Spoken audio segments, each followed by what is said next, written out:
Assalamualaikum.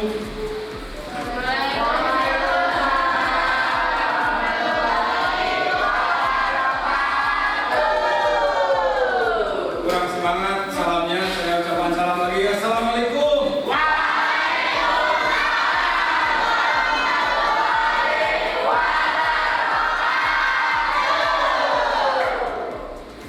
Nah, bagaimana kabarnya hari ini anak-anak?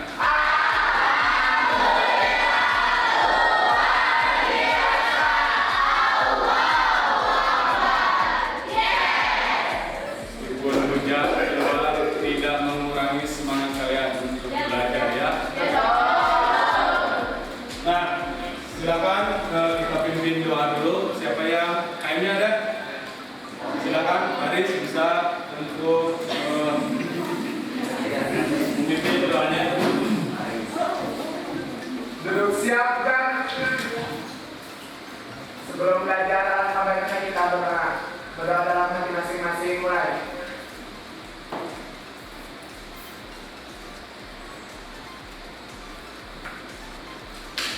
Berdoa selesai. Beri salam.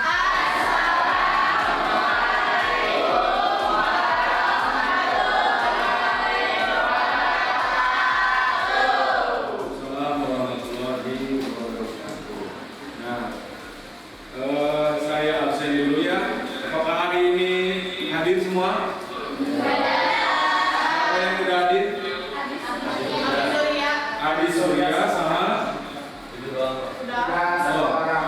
kenapa dia sakit? Oh, sakit ya. Kita doakan mudah-mudahan Adi ya. Cepat seluruh kematian. Nah, sebelum pembelajaran kemarin kita ingat dulu bahwa pencemaran air itu ada limbah.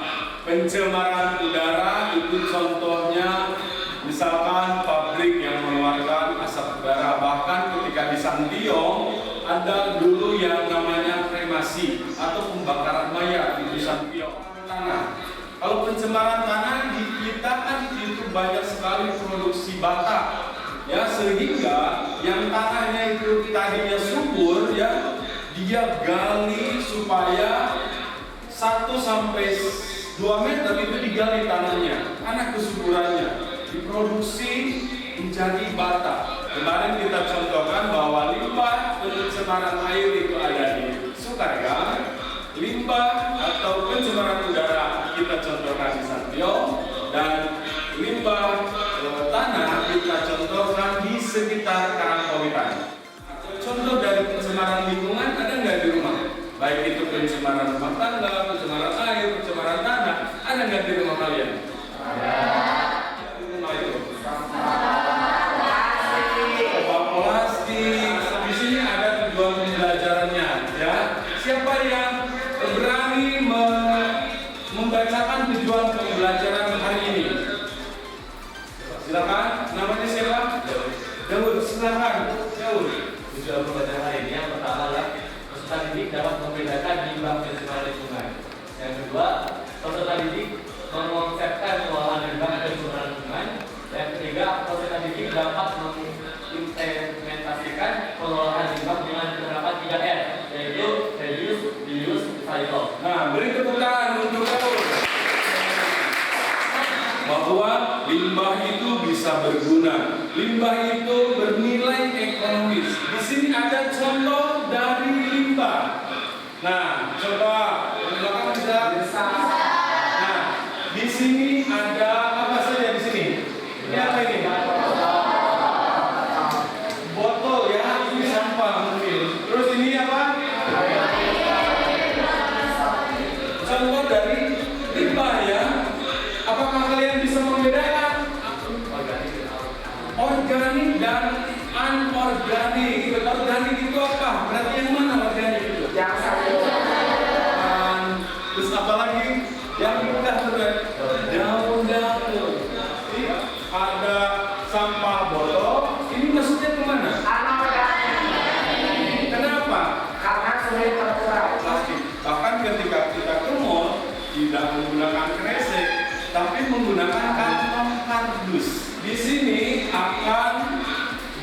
kelompok. Sekarang kalian bisa membarcode LKPD-nya untuk tugas hari ini. Bapak cara ngasihnya itu dari mana? Nah, kelompoknya bisa bisa buka Google Lens.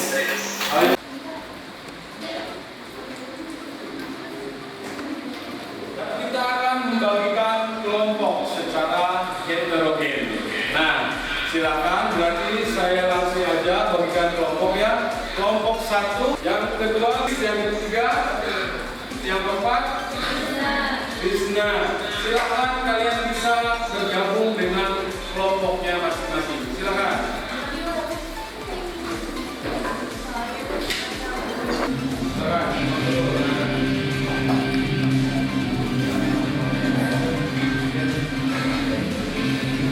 Pengertian limbah organik dan anorganik beserta contohnya. Pengertian limbah organik dan anorganik beserta contohnya. Limbah juga sering disebut dengan sampah. Dilihat dari jenisnya, limbah dapat dibagi menjadi dua, yaitu limbah organik dan anorganik. Kedua, apa sebenarnya yang dimaksud dengan limbah organik dan anorganik itu? Apa saja contoh-contohnya? Dan apa dampak dari sampah-sampah tersebut terhadap lingkungan? Contoh sampah organik. Berikut ini contoh-contoh sampah organik mungkin Anda penasaran. 1. Kotoran makhluk hidup. 2. Daun. 3. Bangkai. 4. kardus. 5. Kertas. 6. Makanan sisa. 2. Manfaat sampah organik. 1. Contoh sampah anorganik. Berikut ini contoh-contoh sampah anorganik. 1. Plastik. 2. Kaca. 3. Besi. 4. kain. 5. kaleng. 6. ban. 7. pulpen atau spidol. 8. Sisa sabun cuci. 9. minyak. 2. Manfaat sampah anorganik. Karena sulit diuraikan kembali, sampah jenis ini harus didaur ulang menjadi produk baru agar bermanfaat bagi kehidupan manusia. Botol plastik didaur ulang menjadi hiasan dinding, alat dapur, dan sebagainya. Dampak limbah organik dan anorganik. Baik sampah organik maupun anorganik mempunyai banyak manfaat bagi kehidupan manusia dengan catatan jika diolah. Membuang sampah pada tempatnya atau merokok tidak di tempat umum menjadi salah satu solusi bagi hal yang disarankan. Sebab dengan demikian masih terkait pengertian limbah organik dan anorganik semoga bisa bermanfaat.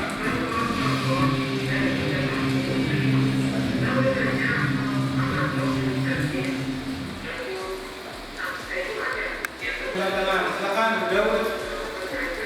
Dari kebijakan tadi ada dua organik dan anorganik.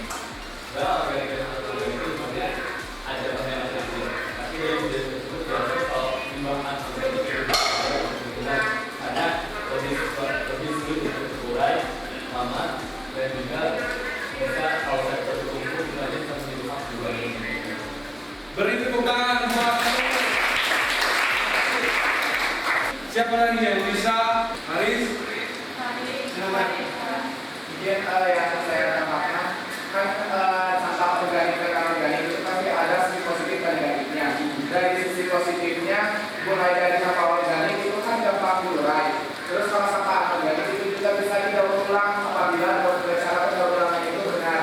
Sehingga dari yang tadi limbah yang kurang bernilai dan menyebabkan sampah berserakan di mana-mana, apabila diolah secara benar itu bisa menjadi nilai jual yang tinggi. Terus dari sisi negatifnya, kalau organik itu kan tadi yang juga disebutkan ada bangkai juga, itu tuh bisa menyebabkan bau ke masyarakat yang ada di sekitar bangkai itu yang ada bangkai itu. Kalau anorganik itu sisi negatifnya sulit terurai. Beri tepuk tangan. Silakan. Namanya siapa? Fahmi.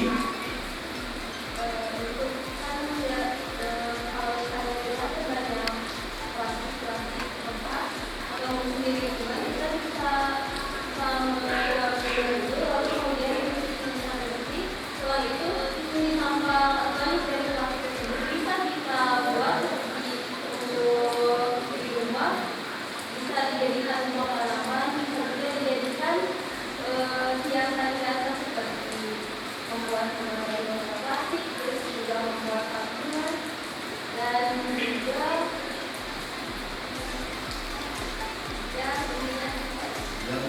nilai ekonomis ya, bisa dimanfaatkan.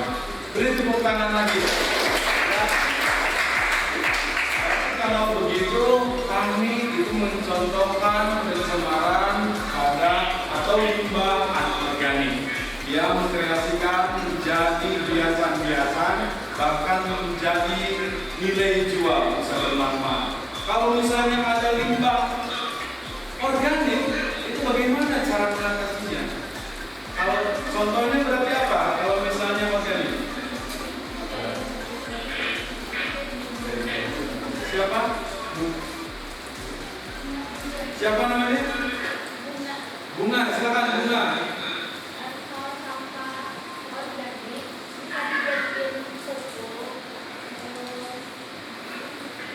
Bisa dijadikan pupuk ya? Pupuk atau kompos. Ya, bagus. Beri tepuk tangan lagi. Oh, malu-malu ya. Oke, bagus ya. Udah. Siapa itu teh? Bunga. Nah, kita simak apakah benar sampah limbah organik atau anorganik. Di sini saya akan menampilkan dulu limbah. Limbah yang tadi saya contohkan ada limbah organik dan anorganik. Kalian bisa simak bahwa pengertian limbah itu adalah bahan pembuangan yang tidak terpakai dan berdampak negatif bagi masyarakat jika tidak dikelola dengan baik. Benar menurut Pak Paris bahwa ketika limbah itu ada segi positifnya dan ada segi negatifnya. Positifnya ketika kita mengolah limbah tersebut, negatifnya ketika kita tidak mengolahnya. Nah, di sini ada limbah organik. Ya, benar kata Daud bahwa limbah yang mengandung senyawa karbon yang berasal dari makhluk hidup bisa dicontohkan antara organik dan anorganik. Cari cara penanganannya seperti apa, penyebabnya seperti apa, ya, solusinya seperti apa. Terus nanti di solusi kalian bisa membuat kreasi bagaimana limbah tersebut dikreasikan menjadi nilai yang berekonomis. Gitu ya. Ada pertanyaan? Kalau tidak ada pertanyaan, kalian bisa berunding dengan kelompok mencari literatur, mencari limbahnya, bahkan mencari untuk penyebab bahkan solusi dari limbah tersebut. Silakan bisa berdiskusi dengan kelompoknya masing-masing.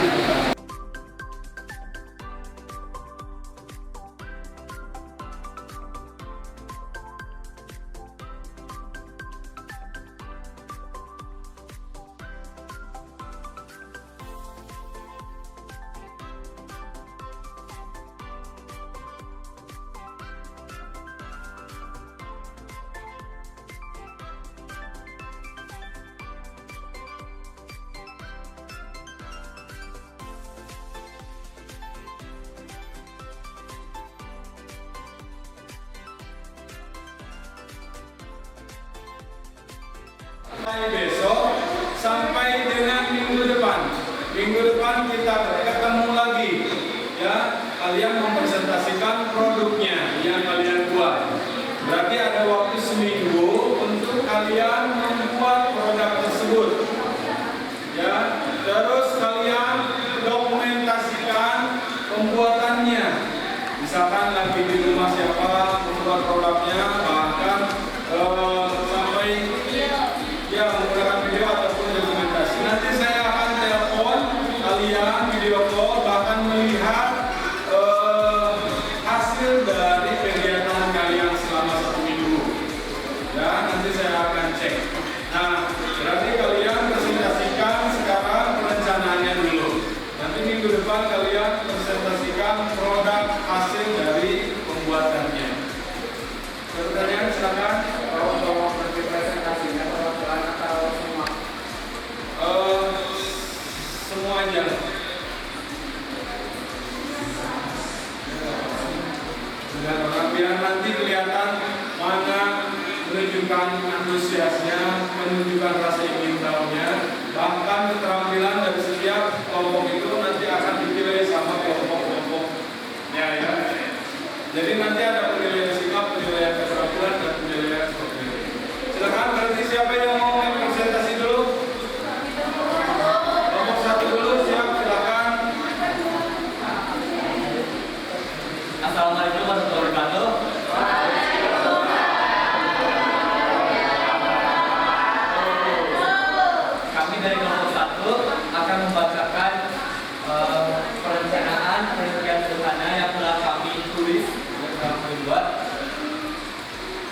Tapi ada apa-apa yang bisa berakibat fatal.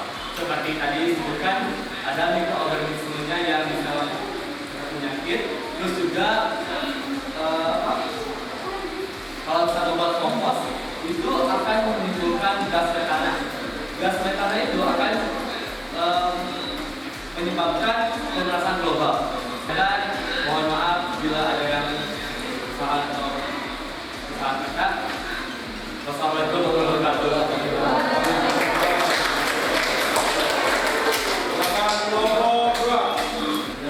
Assalamualaikum warahmatullahi wabarakatuh. Penyebab terjadinya pencemaran ada tiga, yaitu satu, kurangnya kesadaran masyarakat akan pentingnya lingkungan, dua, kurangnya edukasi cara mengolah limbah dengan baik, tiga, penggunaan kendaraan pribadi sehingga menimbulkan lebih banyak polusi.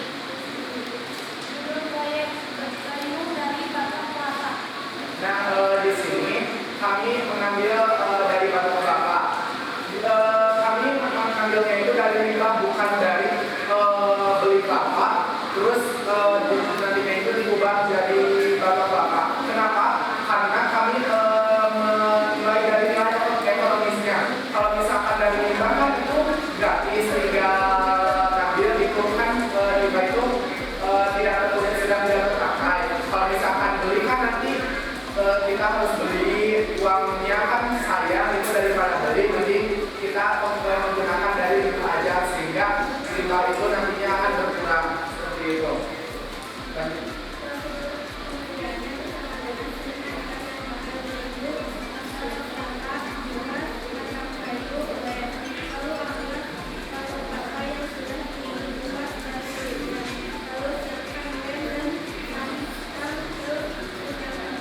Kesimpulan, agar kita bisa mengurangi sampah organik yang terbentuk gas kelapa dan dijadikan barang-barang rumahan seperti gelas, wadah, tempat duduk, venue, dan lain-lain. Oh, ada silakan. Perbandingan dari mendaur ulang membeli apa itu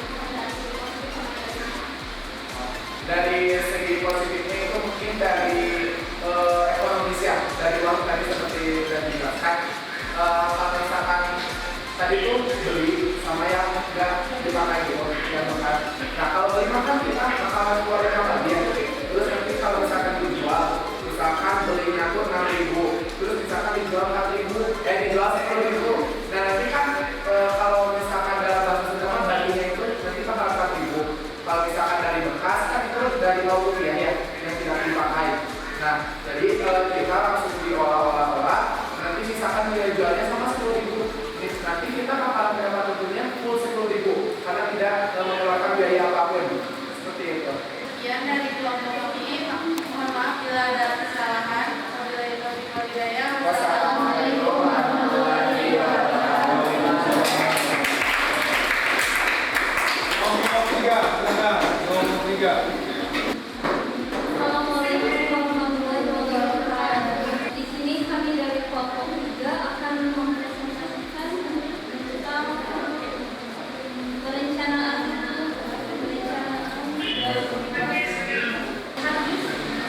juga kita akan seperti dalam rencana tadi kita akan mewakilinya dengan sektor sehingga mungkin jika kita tidak punya kendaraan tersebut kita bisa membelinya dengan harga 2.500 sehingga untuk modal hanya membutuhkan 2.500 saja sampai jika ini membeli rem harganya yaitu 3.000 maka modal yang dibutuhkan adalah 5.500 sedangkan untuk harga 200 itu tidak dalam prediksi yang disebutkan itu rupiah maka keuntungan yang bisa didapat dari 4.500 kan modal yang dikeluarkan sekitar 5.500 tersebut karena di sini kita juga rencananya akan memakai bahan dan juga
pembelajaran hari ini.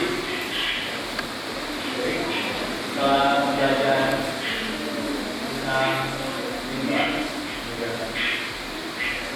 kita tahu kalau limbah itu berarti kan bahan-bahan yang tadi kita dulu kita pakai lingkungan. Tapi kalau tadi kita belajar, sebenarnya ada loh cara untuk mengelola limbah sehingga bisa menjadi suatu barang yang bisa dijual kembali dan menghasilkan uang. Ya, beri tepuk tangan buat yang bisa menimbulkan. Dan menurut saya simpulkan, silakan dulu kalau limbah itu terkesan hanya sampah dan sampah, itu tidak berguna sama sekali. Setelah pembelajaran ini, kita bisa lebih mengenal macam-macam limbah, terus penggunaan penggunaan limbah kan kita tahunya limbah itu tidak berguna sama sekali. Ternyata di balik limbah maupun organik atau anorganik itu ada sisi positifnya. Seperti organik kan gampang diurai, terus bisa dijadikan pupuk juga untuk tanaman. Kalau misalkan yang anorganik itu sisi positifnya banyak kerajinan yang bisa dihasilkan sehingga bisa menghasilkan uang terhadap kita. Gitu. Beri tepuk tangan buat. Jadi selain kalian bisa membedakan antara sampah, limbah, kalian juga bisa membuat solusinya ya, baik itu membuat kerajinan dari limbah organik maupun anorganik. Nah, sekali lagi saya berikan tugasnya besok dan mulai besok sampai dengan minggu depan tugasnya itu dikerjakan. Bagaimana pembelajaran untuk hari ini? Rasanya pembelajaran hari ini? Pembelajaran hari ini kan dari pembelajaran hari ini juga kita tahu lingkungan berulang, kita tahu organik apa, kayak macam-macam organik dan anorganik. Nah, itu ya, beri tepuk tangan